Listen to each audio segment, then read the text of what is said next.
Hello, everyone. This is an unlikely voice. I'm the editor for Enneagram for the Culture. Unfortunately, at the tail end of this episode, we lost the audio and video for Jamila. But do not fret. We still have well over an hour's worth of Enneagram for the Culture for you guys, where Kim, Camille, and Jamila have an excellent conversation about being a Type 4. It's full of laughs and poignant thoughts. You'll love it.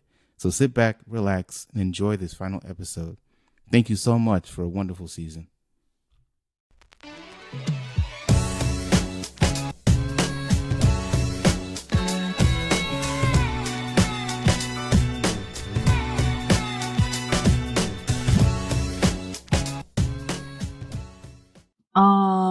I'm Kim. And I'm Camille. And this is Enneagram for the Culture, where two dope Black therapists discuss how therapy, Blackness, and the Enneagram come together.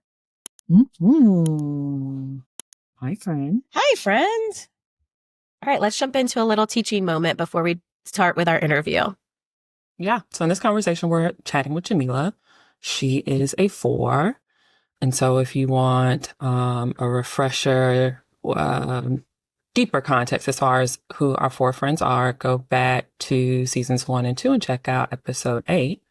But just briefly, 4s are also known as the romantics or idealists. 4s live primarily in their imagination and feelings. Deep down, they have a hidden idealized self or a vision of the person they passionately desire to become. This idealized self is incredibly creative, socially adept, and universally desired. And so 4s can measure themselves against this idealized self and constantly feel that they come up short, feeling that they are somehow defective or flawed. They can fear that no one will truly love them. And so they will strive to become this idealized self to be loved. In this conversation as well, Jamila mentions her arrows. And this is something that we talk about in season 1. When we break down each number, we go into more detail about what those arrows are. And so you'll hear people talk about arrows when they're talking about the Enneagram. And what that is they're called, Kim and I we learned them in a way that we like that was called access points, or it's a connection point. We hear access points and connection points when we talk about the wings of a number, but you also hear access points and connection points when you talk about the arrows. And so these arrows are also sometimes called the arrows of integration or disintegration, or another way that they're stated is arrows of stress and health. And you'll hear people say, I go to 1, or I go to 3, or I go to 9. That kind of language is indicating that they're talking about their arrow. Their arrows. And each number has 2 arrows. One arrow that goes somewhere in stress, and one arrow where they go in health, or in integration or disintegration. And what that means is you take on some of that flavoring of that number, and you start to maybe take on some of the characteristics of that number that you go to in whether it's stress or health. When you look at the Enneagram, so to be able to find out your number, well, you can look it up or read it. But when you look at the Enneagram, you're going to see these crisscrossing lines. You always see those crisscrossing lines. And if you ever wondered what those crisscrossing lines are the arrows. And usually at the end of that crisscrossing line is a little arrow, whether it's going towards the number or away from the number. And that's indicating where the number goes in certain ways, or if what's coming to that number.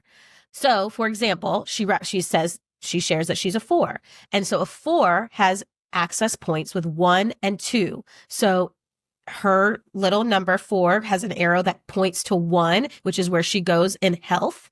And then she has another arrow that goes to 2, which is where she goes in stress. Kim's going to talk a little bit more about the nuance of all of that, but that's kind of the basics of what the arrows are. So this whole notion of stress and growth, Camille and I, one of the reasons we appreciate referencing these arrows as access points is because at times, just the emphasis on these being numbers that you have access to when you are in stress, or when you are in growth, or when you are in health, can feel limiting. And remember, anything as you're journeying and trying to understand yourself better and doing healing work or growth work, anytime something feels like it's a limiting narrative It's something that you want to be aware of. And so, yes, some people teach, and it can be helpful to kind of have that awareness that as a 4, for example, when stressed, I can take on some of the traits of 2s, but also that might be the case and you're not necessarily stressed, where you can kind of recognize some of the flavoring of your access points. And so keeping that in mind, that it doesn't have to be limited to stress and health, that type of language. Again, just knowing that with you having those connections to those types, like Camille said, you can just take on some of those traits. So keep that in mind. This awareness can also be really, really helpful when typing. And so when people are trying to figure out their type, a lot of folks, they'll take some type of a test and maybe get, a few, like top 3 as far as what your type might potentially be. And to me, it's really interesting. It ends up oftentimes being, your dominant type and some type of access point, be it your wings or, your arrows. And so being able to keep that in mind when you're trying to figure out your type, or when you're maybe helping somebody trying to figure out what your type is. Yeah. So let's jump into the episode and hear a little bit more from Jamila. Hi, friends. Hi, friends.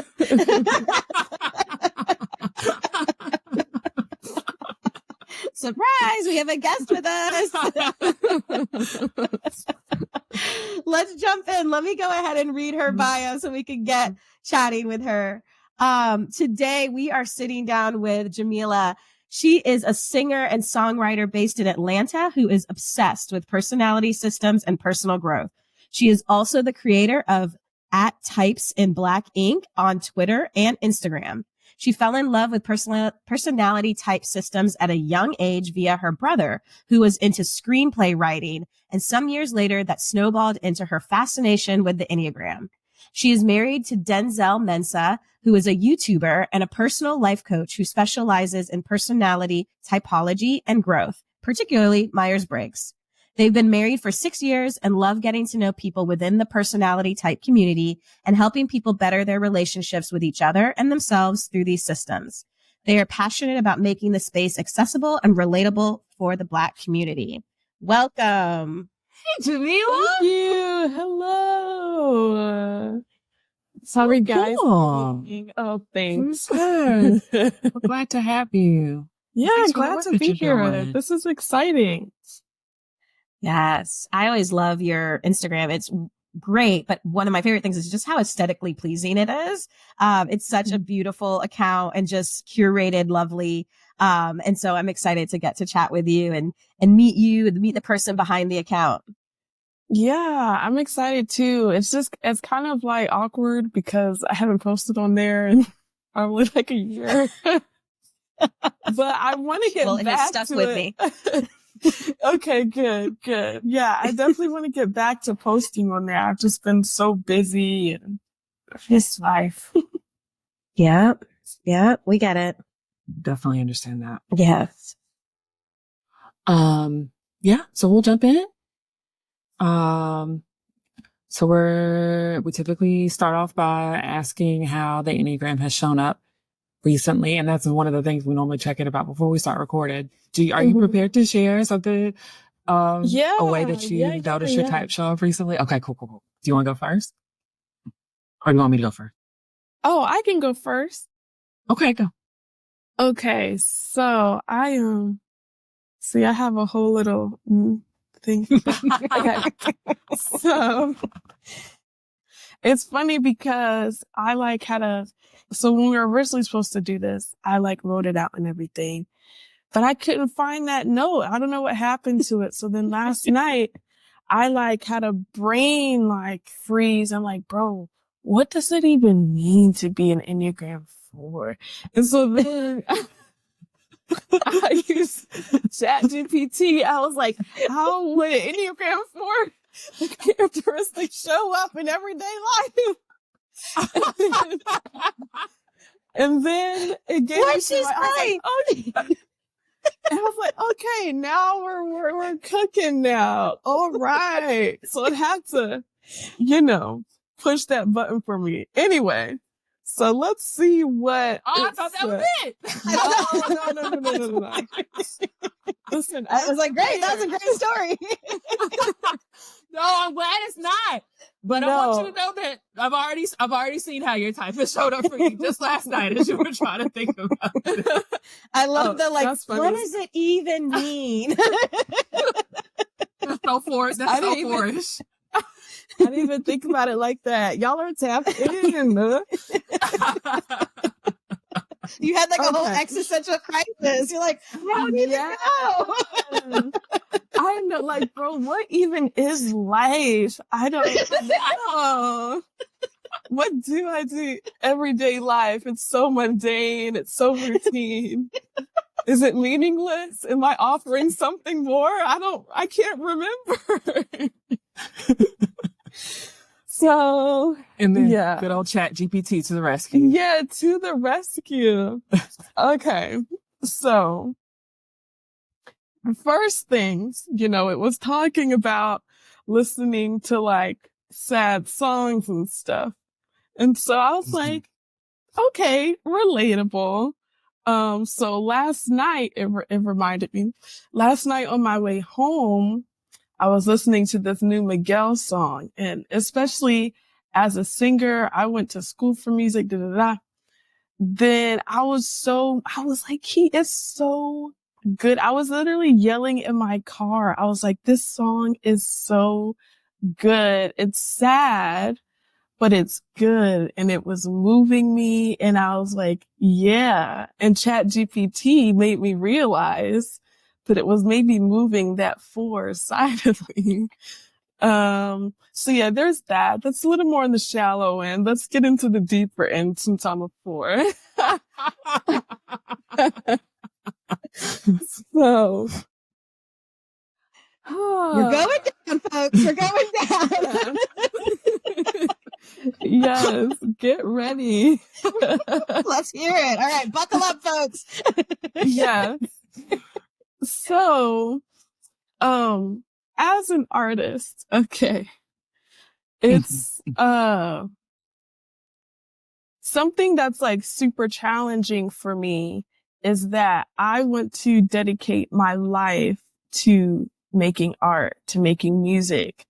And so it's easy for me to idealize like, oh, I could be the best singer in the world that has ever lived, or I could be the best guitar player or the best songwriter. That could be in my future. But I think I'm going to take a nap and we'll just hope for the best. But it's like, cause for Enneagram 4, the growth is going to 1. So like, as I've gotten older, it's like, okay, being more disciplined, being more regimented, and being like, okay, if you really want to make your dreams an actual reality, you have to, as people say, put in the work. Y'all are therapists, and y'all probably say that all the time. You have to put in the work. And I'm like, bro, you are so right. Did I do that?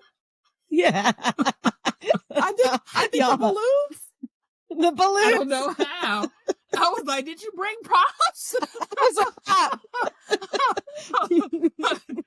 for those listening, Jamila's screen just like went, came up with balloons. Riverside said, you're bringing me down, and just had to liven it up.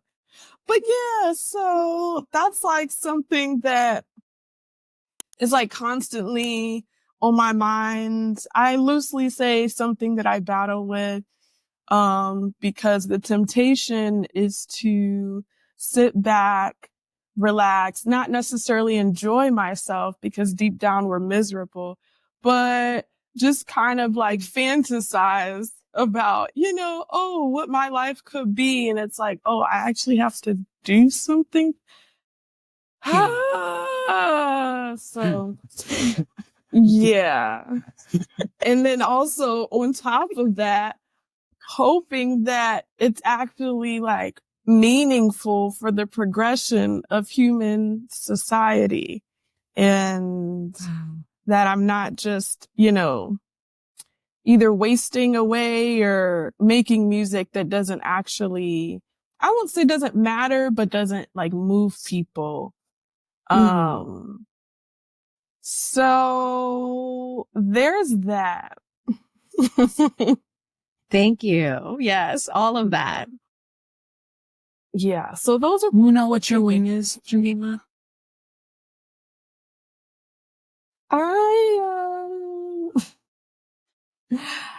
think it's been a 5, but I think as I've gotten older, I see myself dipping more into 3. But yeah, I think naturally I lean more toward 5. Yeah, that makes sense. Mm-hmm. Well, thank you. I feel like Yeah. we could stop here and we would have done forced justice. But we're not. We're just getting started. Uh-huh. Right. Thank you. Right. The song is Always Time. Is that the Miguel song? Yeah. I Yeah. haven't heard it yet, but I love Miguel. Yeah. It dropped yesterday. Looks like yesterday. Mm-hmm. Mm-hmm. Mm-hmm. Mm-hmm. But I don't want to Mm-hmm. hype it. It's just my preference. What'd you say? I said, do you play the guitar? Oh, yeah, I do. For my picture, I thought about sending a picture with me and my guitar, but I was like, let's be more professional. That's not unprofessional. Okay. Well, yeah, I do play the guitar and I play a little piano too. Very nice. How long have you been playing guitar or piano? I've been playing guitar I'm not good at math, so I'm just say 7 years. Since 2018, whatever that means. Piano is interesting. I started playing when I was like 8, but because I hated it, I didn't actually absorb the information. So then I got to college and realized, I probably should have absorbed that information. And so I kind of like been dabbling a little bit since college. So yeah. Gotcha.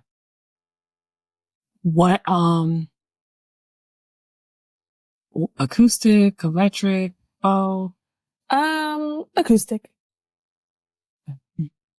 Mm-hmm. Very cool. Really? Yeah. I think I told myself, and this is not how I was going to say my Enneagram type was showing up, but maybe it is. During COVID, I've always loved music. There's so much of, and my wing is 4. So we might there's probably gonna be a lot that you will say that's like really gonna resonate with me. But I love. Wait, love, are you love, a 3 love, or love 5? music. I forget. I'm a 3. Okay. Mm-hmm. Okay. Mm-hmm, mm-hmm, mm-hmm. Anyway, during COVID, I decided that I was going to learn how to play the electric guitar. Oh. And so I have now 2 electric guitars. One, because my parents are great and my dad loves to hang out in secondhand stores and just collect junk. Found an extra electric guitar to just give to me. So I have that one and the one that I actually cool. got when I decided I wanted to play. That's And dope. I could probably play like one intro song to Love and Happiness. I think that's the only thing I've taught myself all this time. I have not been committed to it. But if you do lessons, maybe I'll hit you up. I don't know if I'm that good yet. I'm like, tell me what's happening right now. I don't want to steer you wrong. Well, I mean, I could teach you how to play a few chords. Yeah. Okay. Thank you. It's been hard to find somebody. That's really what I wanted to do, was like not try to teach myself and like get into lessons. I felt like that would help me to be more disciplined. Yeah, me too. But that's been tough. Yeah, I still want to take lessons. I feel like that would definitely expedite my process. I think it will help me to be more disciplined and everything. But I just, finesse my way to where I am. Mainly YouTube and Google. Mm-hmm. Mm-hmm. I love the finesse. I love the way that you're just like, this is my process. I just finesse my way through. Yeah. Make something out of absolutely nothing.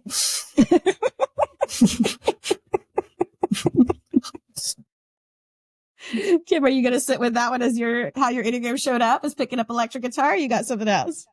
I think that's it. And also the other thing, it's not really how it's shown up per se. I need help. I mentioned this like in some previous episodes. This happened. I came to the conversation prepared to say one thing. And then I think it was the one with the shoes. Then you got me. Yeah. So this is not me sharing how it's shown up, even though it is. I'm asking for help. I don't know if I brought up game nights on the podcast before. I think you have in a previous season, but okay. What's going on now with game nights? I still need help. Okay. I need to know, one, from like other threes or people with 3 wings or anybody who just might identify as like, an achiever or competitive. Like, how do you navigate game nights? Like, how does one go about going to a game night and just like gaming, like just having fun, like not getting caught up in winning? I'm actually not competitive, so I can be of no help. I'm so sorry. You got nothing for me. Thanks. Okay, cool. I am competitive, but I think of competition and competitiveness as fun. So if I like the drive to win is fun for me.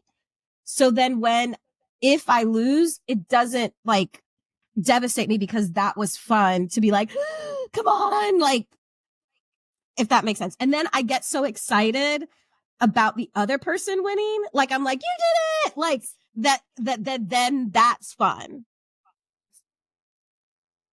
How's that sitting? It seems like a reframe needs to happen. Does this sound like a foreign language? I feel like you might be combusting. I don't know what's happening. At first, the whole losing, but having fun, basically doing it, that does not compute. Mm-hmm. I think I would like to think that I could get to a place where I can be excited for the winner. Now, if they're a nasty winner or if they cheated or then that's not fun. And then now I'm pissed. Like, cause you ruined the fun. Yeah, I hate when people But if the cheat. That's so annoying. Yeah. Or if they're ugly about winning, then I'm like, well, this isn't fun anymore.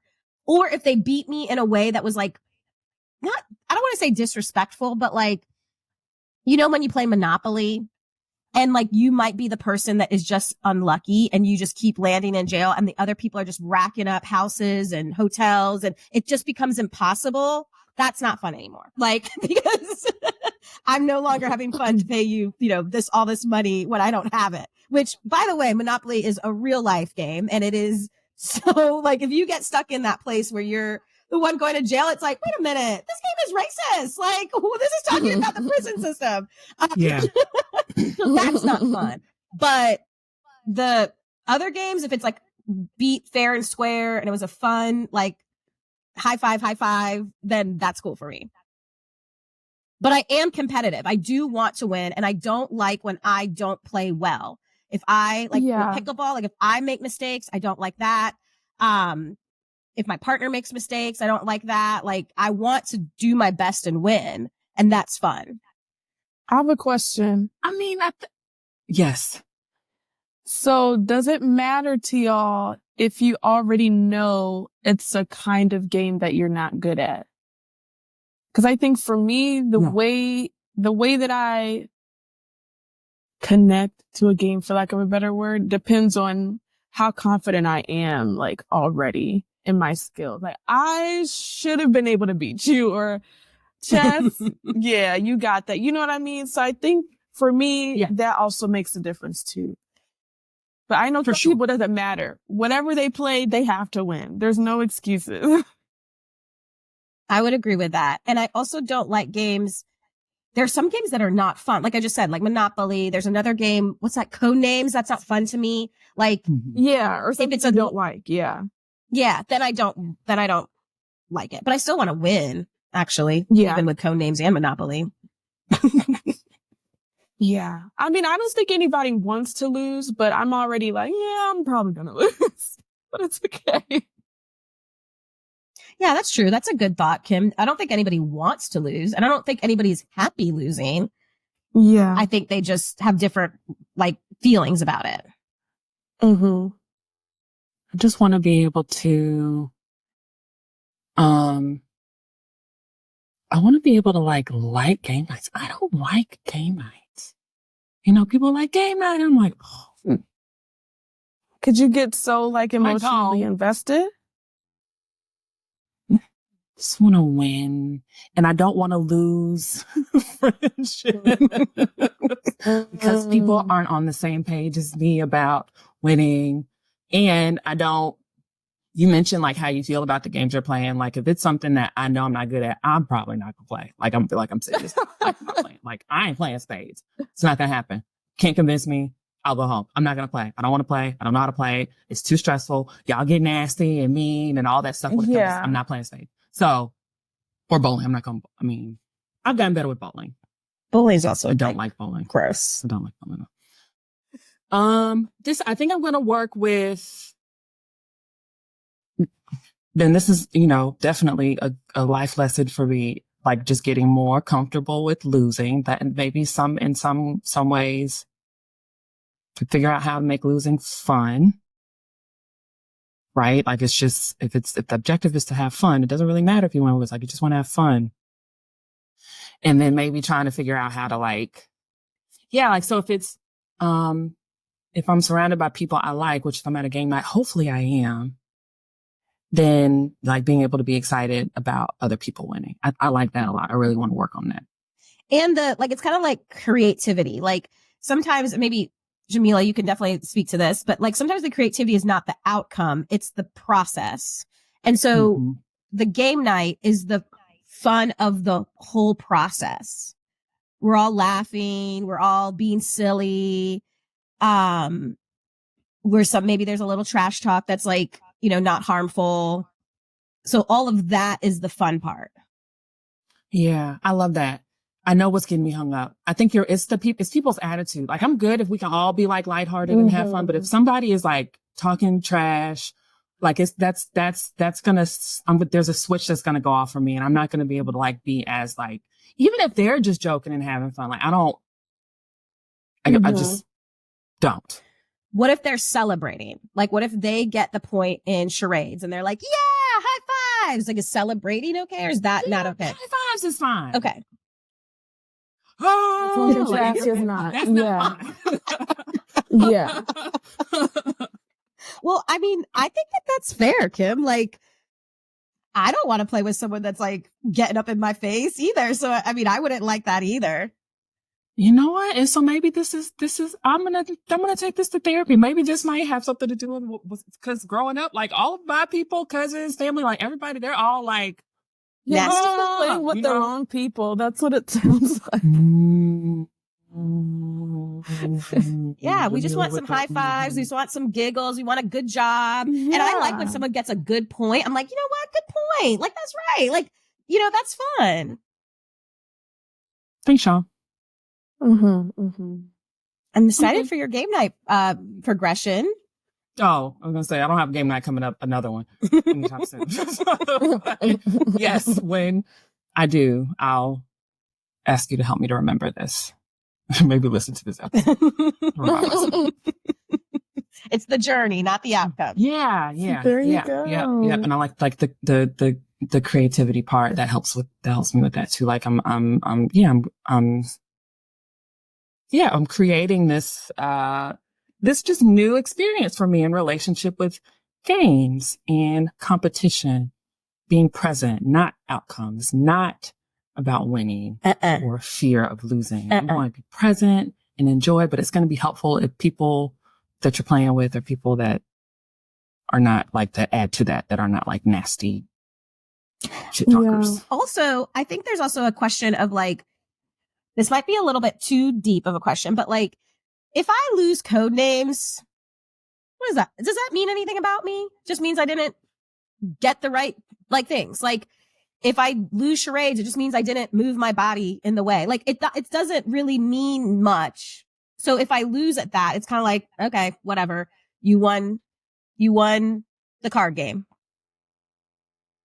Mm-hmm. Not till it's 3.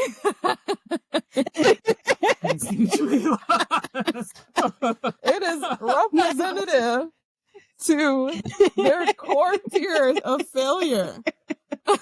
Yeah. Thank you. Yeah. Foreign language again.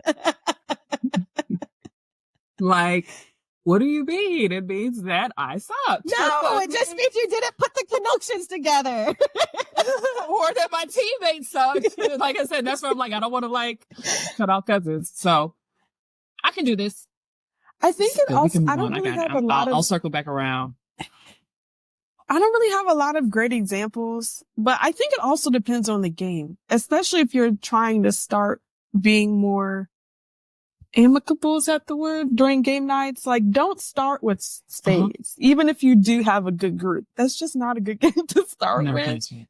So like, you know, I can't think of any games off the top of my head, but things that are like a little less, aggressive or, you know, whatever. High stakes too, because that Yeah, sometimes high can feel like a high stakes, stakes yeah. game. And Yeah. It's like Connect 4. I like Connect 4. No, people get, Uno- don't even do Connect not 4. Uno. People get Nope. ruthless. Well, no, actually Connect 4. and could feel Uno fun. definitely also, some people have Mhm. feelings about Uno, but I love Uno. Yeah. Jenga. What about, That's a little bit high what stakes. about Taboo? Okay, so I'm. This might be part of my problem. I'm already. Yeah, like what about Taboo or like charades, like the fun party games? Yeah. Those too silly. So it just doesn't make a difference. So I think with those, I do. I get frustrated with. I feel like this. How did you not know I was an elephant? Exactly. Or if the person who's on my team.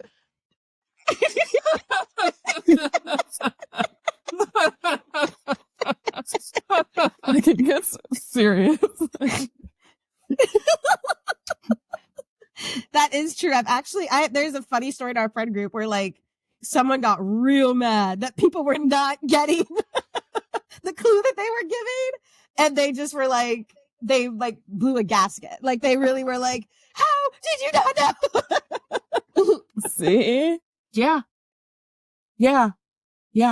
If I'm honest, when I talk about like wanting to preserve my relationships, Taboo is the first game that comes to mind as far as experiences with friends and family where I'm like, how did you not get that? Or how did you expect me to get that? So I have a question. So you know how you associate losing to your fear of failure and inadequacy as a person, right? So For me, just to be clear, if we go do it, let's do it. Just to be clear, for me, it's equating losing to being a loser. yeah. Like loser. Yeah. So Yeah. that in mind, if you're like on a team, do you think that way about those people too if they're losing? Like, oh, you're a loser, or you just direct that toward yourself? That's just me. And what are they? You don't think of the other yeah, that's interesting. You don't think of the teammates as losers. Even if they're the ones who, like, maybe you did all the right things, even if they're the ones who, you know, did stupid stuff to make y'all lose. So that's No. interesting. I'll think, they had a bad night. They made a mistake. So Like the grace I should be able to extend to myself, I can extend to them. Yeah. So yeah, direct that same mindset back to yourself because you're no different. Sure. Yeah, it's easier said than done. It's easier said than done. You've got the skills because you do it for other people. But that's funny because actually that question, I'm like, actually, if I'm on a team, I do think I'm like, they messed up again. Like I do actually think Swag is an asshole.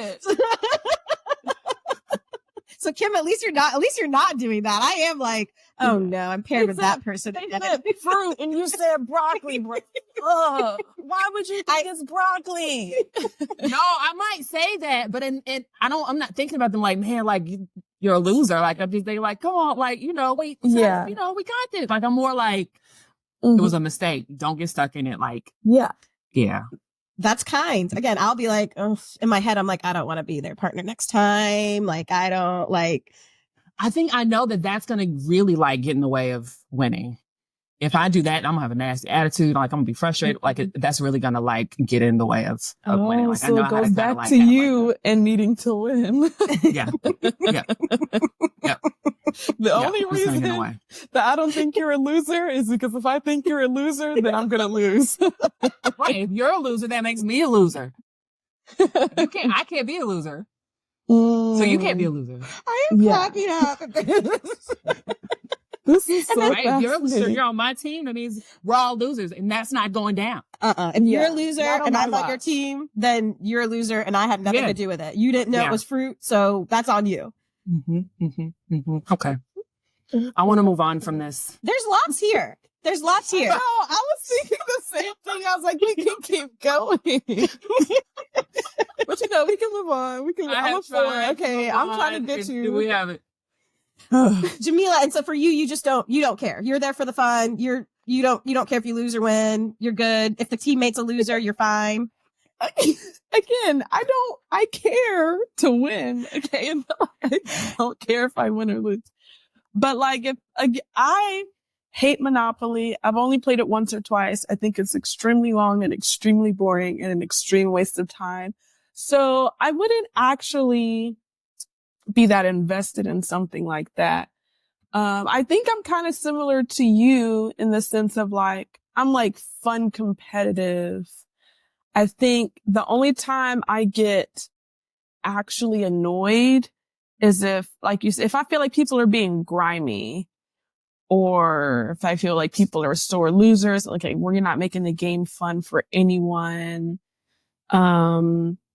I also, and maybe this is going to being in the shame triad, I don't like feeling embarrassed either. And embarrassed, it wouldn't be just losing because everybody loses. But I think it's like certain things, dang, especially like if I'm on a team, like, dang, I really screwed up. Then I don't like that feeling. But, I think, like I'm competitive like my husband, he's a 9. And so compared to him, I'm competitive, but neither one of us are like competitive people, but just, if there was a spectrum, like I'm more passionate about winning, I would say, than he is, but I don't get like super, super invested. I don't lose friendships. I might look at people funny if they're being grimy though. Like you're telling me that you didn't have that card. I don't believe you. Or funny that you do this now when a couple rounds ago, or like that type of stuff is like weird. So yeah, I mean, as long as people aren't being weird, I'm pretty cool. Like I like competing and stuff like that, but I don't get my panties in a bunch. No offense.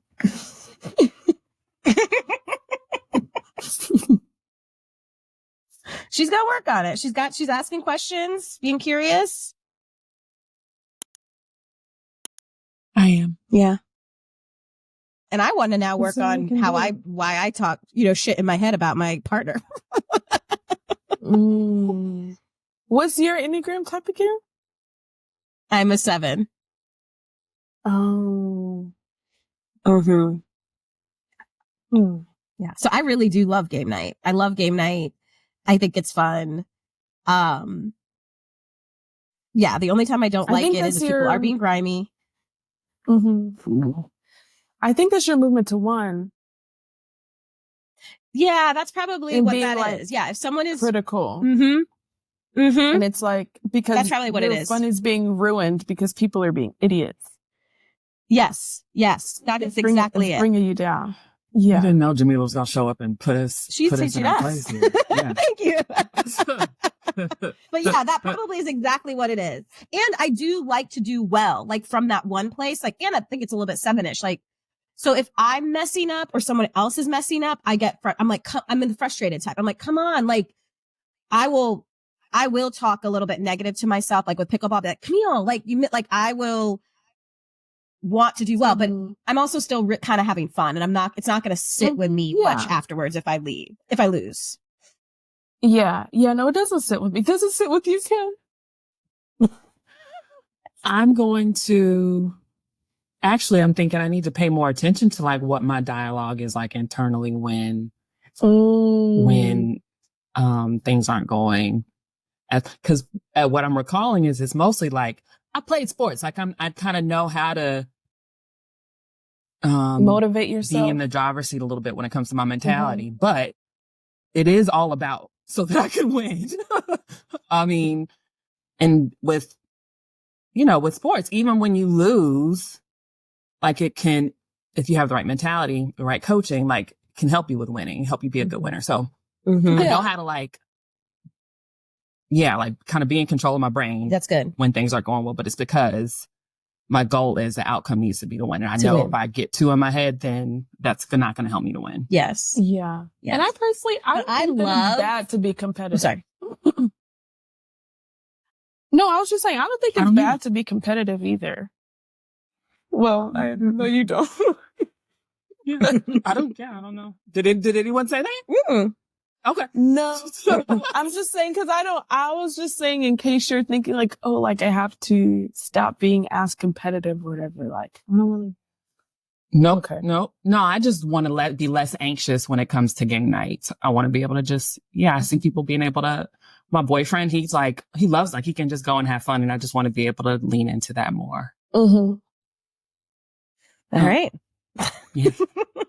So much richness there. So much about game night. We can go around the whole Enneagram circle. Me and Kim always say that like you can take one event and go around the entire Enneagram and like look at every perspective. I mean, when we think about competitiveness, it sounds like all of us have a little bit of competitiveness. Mm-hmm. It's just what's the motivation? What's the inner dialogue? What's the like after effect of that competitiveness? So like, yeah, that's cool.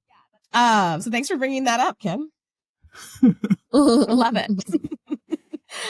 Jamila, we'll jump in. How did you learn about the Enneagram? I know you said it, we said in your bio that at a young age. But yeah, tell us a little bit about your origin story. So I don't even remember, probably like middle school or high school. My brother, who's a lot older than me, he was writing screenplays. And so that he could have more defined characters, he was looking into MBTI. And so then he would, show me like, oh, this is what you are. I'm like, oh, okay, sounds right. That's cool. And so I always kind of I never really dug super deep into it, but I read my description. I'm like, oh yeah, that's cool, whatever. So then fast forward to college, I told my brother about this guy that was, feeling me or whatever. And I was describing him and he's like, oh, he sounds like an ENFJ. I was like, okay. So then I looked into ENFJ and I showed Denzel, and he's like, whoa, this is just like me. And I was like, I told you. And so then he is more of the type of person to really like deep dive into stuff. And then he just will tell me the bullet points. So he started deep diving into that. He, started building up a clientele, whatever. And around college, he started being known as like the personality type guy or whatever. So then people would ask him. We went to a Christian college. So I think the Enneagram is like super popular, or at least at that time was super popular in the Christian communities. So people are like, oh, have you seen an Enneagram? And we're like, no. And then we're just like, okay, whatever. MBTI was probably cooler or whatever. But then people just kept asking us and we're like, okay, we got to see what's up with the Enneagram. And so, yeah, that's what happened. That was probably around like 2017 that we started getting into the Enneagram, maybe 2018. Yeah, that's pretty much that. How'd you feel? I think we're probably going to ask the exact same question. Go ahead. You want me to? How'd you feel about landing on your type? It resonated. I don't know. It's always like interesting to me when people are like between so many types and stuff like that. Cause like for MBTI, when my brother was like, you're this type, I was like, check, check, check. Okay, cool. And then I looked through the nine short descriptions of each Enneagram type. I'm like, not 1, not 2, not 3. Oh, 4 seems right. Let me see. 5, 6, 7. Nope. Yeah, I'm a 4. Like it was like, I don't know. Maybe I'm just very self-aware. I don't know. But yeah, everything resonated. It was kind of a little, honestly, it was very validating for me.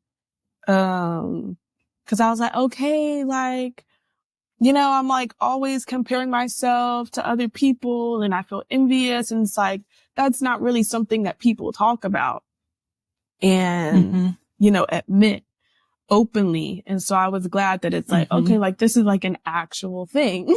Like, it's like, I can help it, but I can't help it, you know? So. That's like, you're right. Like, kudos to your self-awareness. So it wasn't something that was like, for you. It was like, yep, I do these things. Yeah. It feels good to like, it's not something I'm proud of. Yeah. Yeah, it's not something I'm proud of, but I was like, I mean, if the shoe fits, it fits. And hopefully my shoe looks better than yours. My shoe is unique and special, so I'm good. This is glitter on it. Sparkly shoe. Yeah. You got the old dusty dull shoe. Like, listen, I can't help who I am.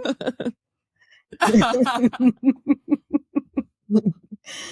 love that. I love that. I feel like we ask that question a lot of like, how did you feel about finding your number? Because everyone has their own feelings about their number and finding their number. And I don't think we hear a lot of like, yep, that was me. Like, got it. Like, I think that sometimes there's usually a little struggle or a little like, wait, I don't know. Let me look a little deeper or no, like, you know, and so, for you to kind of admit like, yep, the shoe fit, got it. Like that's me. Yeah. I really just, thanks for sharing that.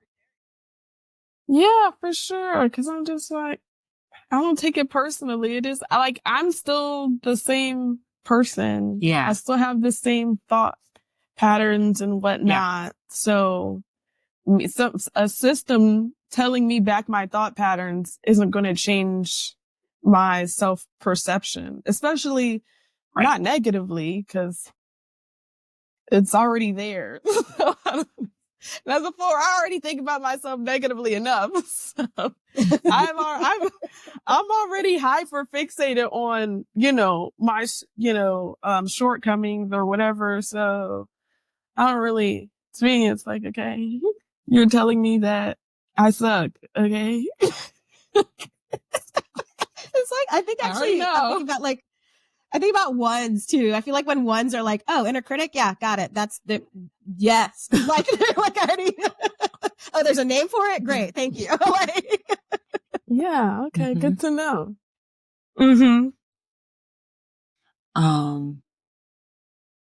What about how you notice how your Enneagram type intersects with your Blackness? Let me look at my notes. Did ChatGPT help you with this one? No. Wait. Yes and no. Okay. No, she got you flowing. I don't remember now.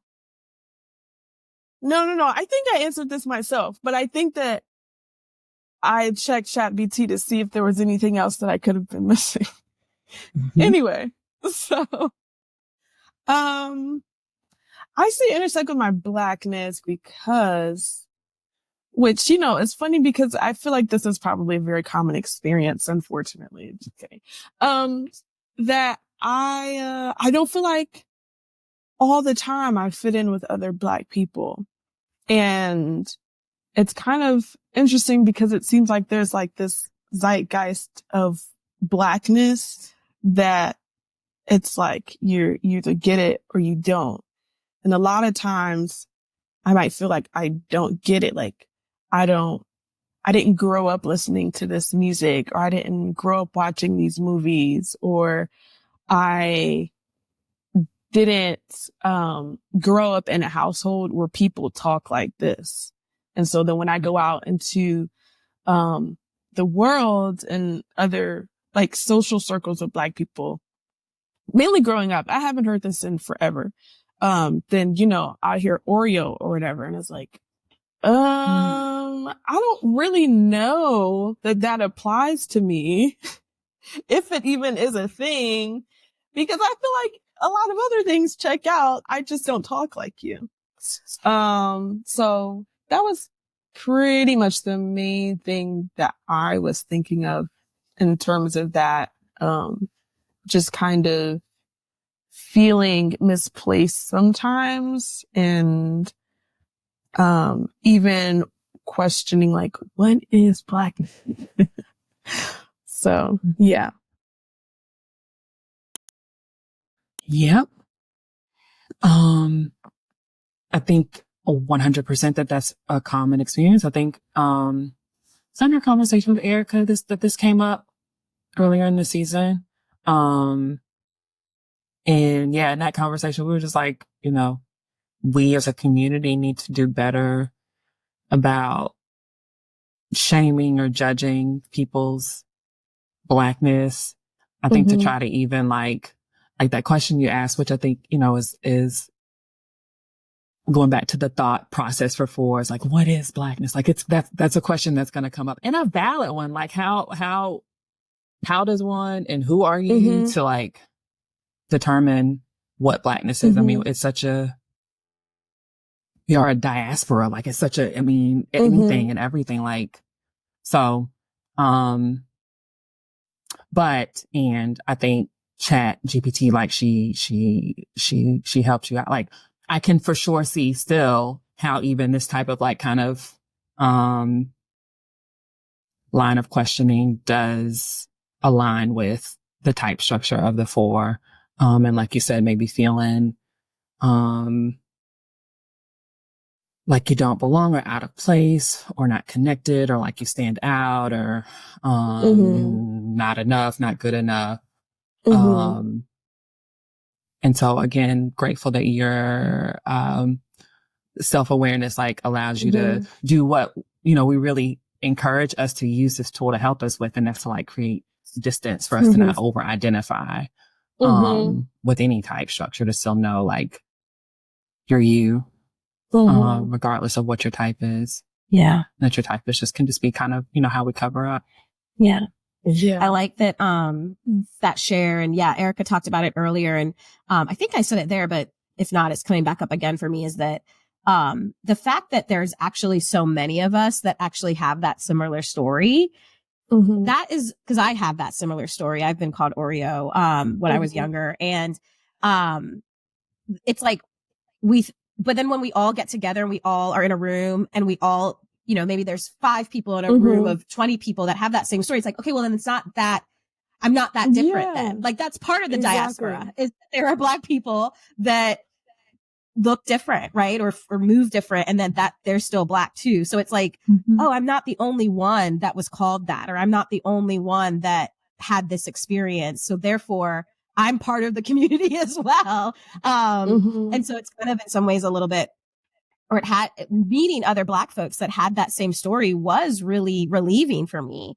And really like, almost like a safety, a homecoming, a little bit of like, oh, okay. Like there's other people that have that story. And also just like when you said that word Oreo, like just the pain, that's a painful story. Like it did not feel good, to be called that, and to be called that as a child it's confusing. Like, it's like, wait a minute, what does that mean? What is that? What is Blackness? Like, is that okay? Like, why are they saying that? Should I be ashamed of that? Should I be proud of that? Where do I fit? Like, who's calling me that? Does it give me favor? Does it not give me favor? Like, there's so much layers to that a slur, that insult, that again, a lot of us have had that word said to us.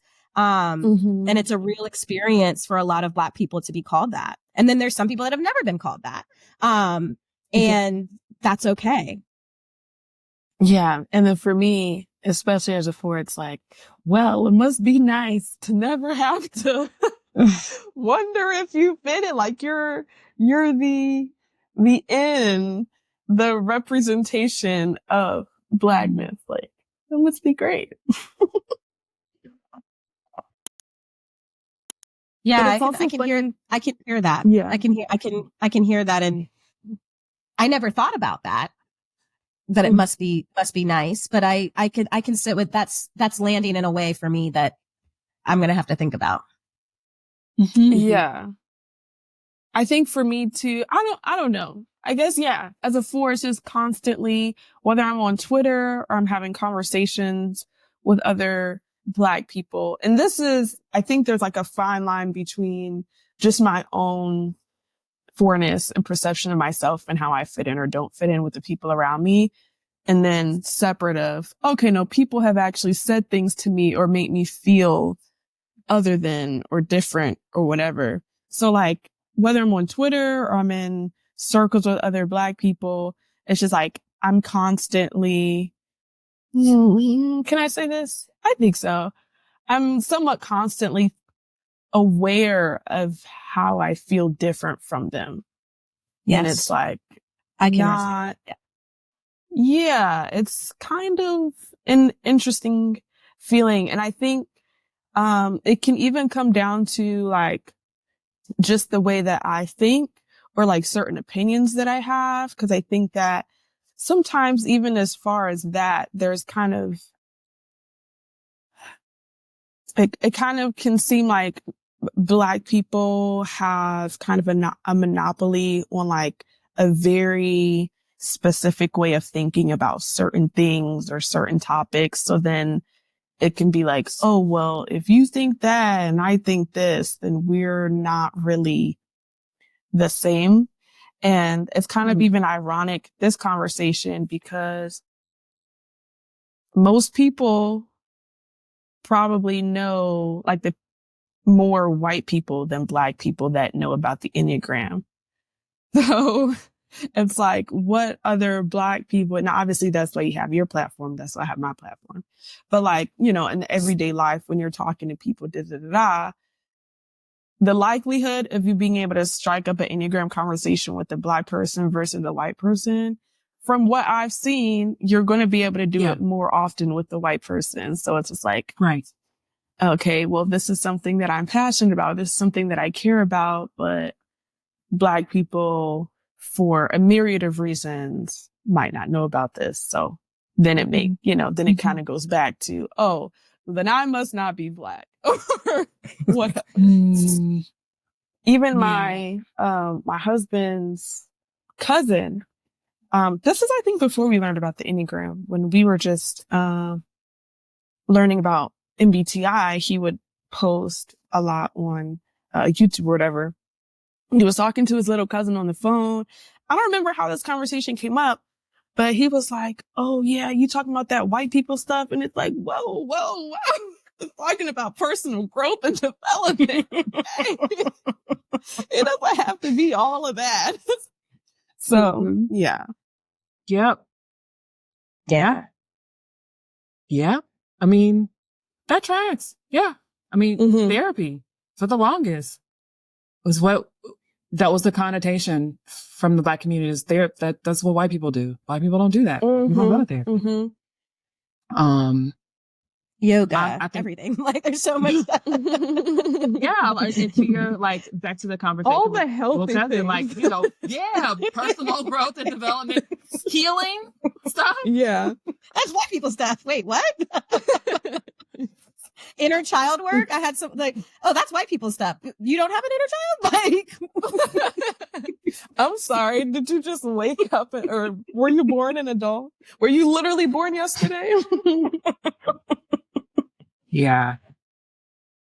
I think for Black people who do, kind of position themselves to be the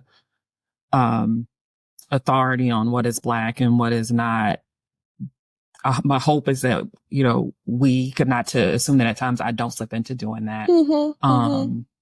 But that we have to realize that in itself is actually, that's anti-Black. That's a very white supremacist mentality or notion or position to take, to stamp and say, this is something, this is not something, this is Black, this is not. So, yeah, we gotta keep working at that. Yep. Especially when it comes to the things, like you said, that we deserve. That's always been my, where I got so hung up with therapy is like, why are Black people saying that there's something wrong with doing this when if anybody, deserves some space to grow and heal, then it's us. Like what? So especially the things that are good for us and to us, like to not do that. Yeah. With this conversation kind of dovetailing into this question, what's a hope that you have for Black people, as an individual, on an individual level, but then also collectively, as we're having this conversation about identity and belonging and, the way we interact with health and wellness. Yeah. What's your hope for us? I think one of the things has kind of, already been alluded to, but just, and I gotta do my part with posting more, but, just creating more spaces and being more open to things that might feel unfamiliar to them, which is like interesting because sometimes you don't know that something is unfamiliar because you're unfamiliar with it. So there's that too. But, and I think for Black people specifically who kind of feel out of place, I think my advice or encouragement would just be to keep looking because there's people out there for you. And if by any chance there's not, then you can build that table and then eventually there will be people to come sit at it. But I don't think that there's really any corner that is unoccupied by Black people. We just kind of have to be, unfortunately, to some extent, diligent in seeking out those people in those corners, but they're there. And I think that social media does help too, because everybody blasts what they like, what they're into. And, you can it's easier to find your people on there, but at the same time, ironically, actually going out into the wild and finding people who look like you, both racially and just recreationally, like, oh, okay, going to pottery or going to the park or going to this doggy and me thing or whatever. And anything that you're passionate about, somebody else is passionate about it too. And there's another Black person that's passionate about it. So you just got to keep looking. I like that. Finding your spaces, finding your people, not alone. Yeah. Yeah. Speaks to the power and need for connection.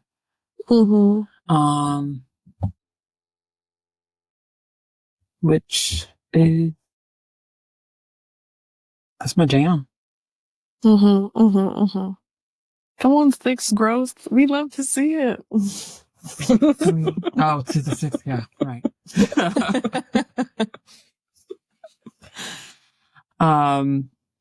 What's been your relationship with therapy? If you're comfortable sharing, we just like to speak into this, to help Black people with feeling more connected to healing spaces. We just like to share experiences folks have had with therapy. Yeah. So I've had an interesting experience with therapy. I I have not been to traditional therapy. I want to, but things just kind of always conflict. I've literally set up appointments and things didn't work out. But I think therapy is great.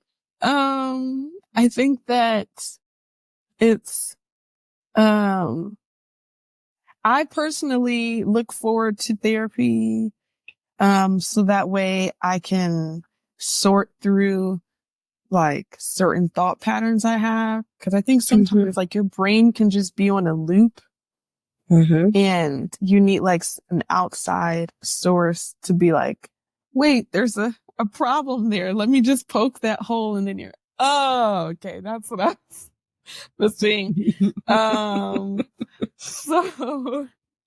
So yeah, I think therapy is great. And the therapy that I did go to, was helpful for me. I had to stop because I moved and that therapist wasn't licensed in Georgia. So yeah. I mean, therapy is great. You should go if you're listening.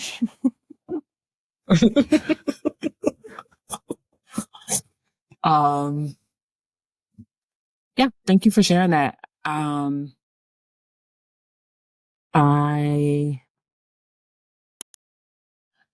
I appreciate the like shedding light on, just because now a lot of therapists are virtual, that something like a move can be a barrier to accessing therapy, especially if you've already been working with someone. This actually came up in a conversation I was having earlier this week, where like the friend I was talking to, she didn't realize that, you know, if I have a client who relocates, and I can't just continue to see them.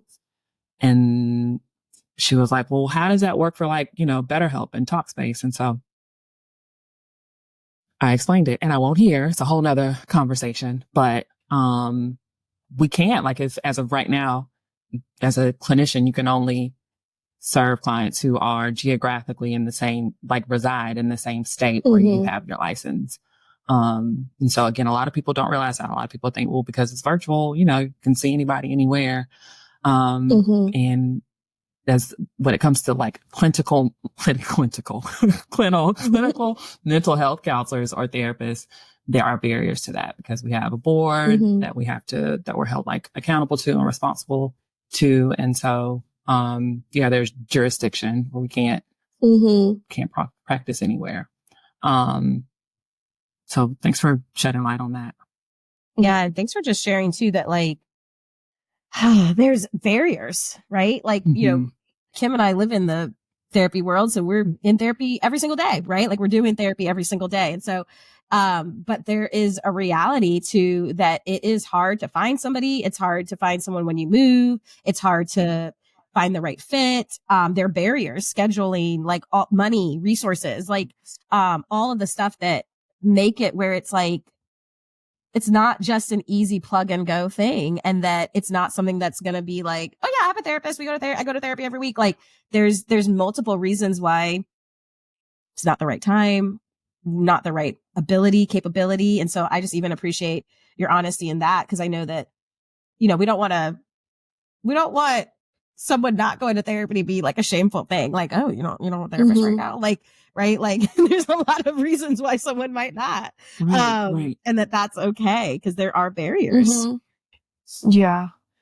No, it's good that you said that. Cause I feel like now there's almost like this elitist thing. Like I said, I still think, you know, most, if not everybody should go to therapy, but I think there's like this elitist kind of messaging now about therapy, like, oh, you need to go seek help, or, you know, yeah, I think there is kind of shame now being around therapy, and I don't know, that's kind of weird.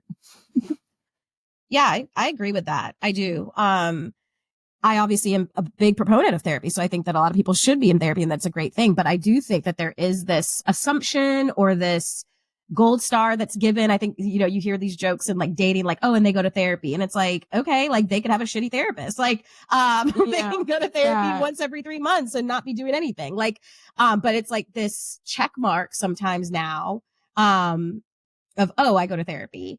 Or do you go to therapy? And it can be a little bit of this elitist or this to do thing that might not, it's like, what are you doing in that space? And so I definitely agree with that narrative that it can feel like that. And it's both and, because I do also really think that being in therapy is important. But I also know that there's barriers and, you know, so I just think that it would be wise for us in the health and wellness space to not come at it from this elitist checkbox way. So I agree.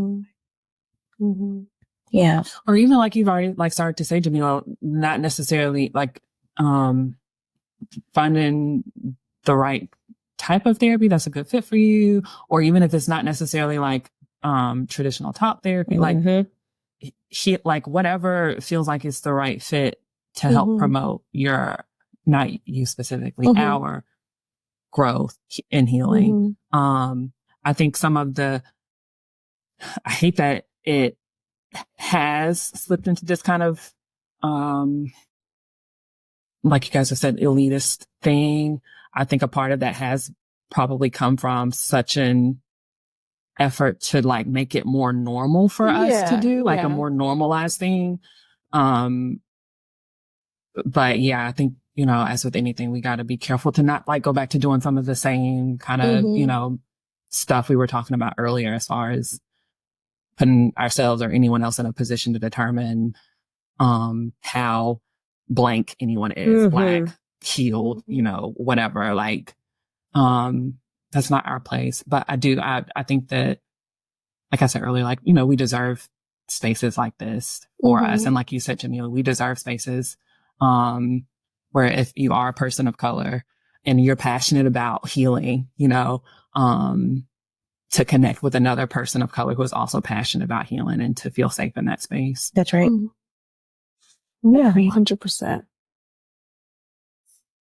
With some of the kind of, like you said, non-traditional forms of healing and therapy and ways that you have got to interact with personal growth, like what's a gem that has stuck with you that you have learned along the way that you'd want to share? Yeah, I've actually kind of sort of touched on it. I don't remember when, but I think it did. My therapist told me, because when I was telling her, you know, this is what I'm struggling with, and these are the thoughts that I'm having, and yada, yada, yada, and I was feeling shame around it. And she was like, that's completely normal. And I don't know why I do know why. That was so like such an eye opener for me. And to be honest, it was, especially now in retrospect, it's kind of sad. But at the time I was like, wow, like, so it's not just me. And so that's kind of like, that was probably honestly my biggest takeaway. Is just that like, there's really nothing new under the sun. Like, I feel like 9 times out of 10, you don't have to feel like, oh, like I'm too weird or I'm too damaged or nobody gets me. I'm too misunderstood or like, and granted, I do know, not necessarily from personal experience, but I do know that in that journey of finding a good therapist, it can kind of reinforce those thoughts. They don't get it either. Yeah. So I do understand that, but you know, I think again, kind of like what I was saying about finding your corner or corners, like there is help for everybody, whether that looks like, you know, traditional therapy or whatever. It's just, sometimes it's a little tricky. But anyway, my point being, is that there's nothing new under the sun. And like, you don't have to feel so ashamed of whatever you're like thinking or feeling or the type of person that you are. Obviously, as long as it's not hurting yourself or anybody Because it's just like a part of being human. And it's just because at the end of the day, all we have is ourselves. And, there's the quote that says like the voice that you hear the most is your own voice. Because of that, then it's easy to tell yourself like, oh, there's no way that people's brains are saying what my brain is saying, because you hear your brain 24/7. But it's like, no, you would be surprised. How many people, I mean, that's kind of what the Enneagram is. Like, you would be surprised how many people are thinking like what you're thinking or struggling with what you're struggling with. So yeah, just keep finding your corners.